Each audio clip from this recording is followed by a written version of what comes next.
Cow থেকে কষ্ট পাবেন না, আপনি কারোর কাছ থেকে আঘাত পাবেন না, আপনার জীবনে অনেক সমস্যার সমাধান হবে।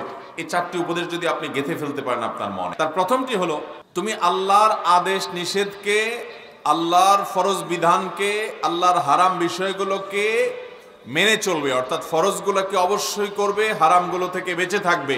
উপদেশ নম্বর 2, আল্লাহ রাব্বুল আলামিনের আদেশ নিষেধগুলোকে হেফাজত করবে, সংরক্ষণ করবে। আল্লাহর কোনো ফরজ নির্দেশ, কোনো নির্দেশ পেলে সেটাকে মানার জন্য জান প্রাণ চেষ্টা করবে। নাম্বার 3, তোমার যদি কিছু চাইতে হয় তো তুমি আল্লাহর কাছে চাইবা। যদি তোমার কখনো সাহায্যের প্রয়োজন দেখা দেয়, যে কারো সাহায্য দরকার এখন, তো সাহায্য চাইবা কার কাছে? আল্লাহর কাছে।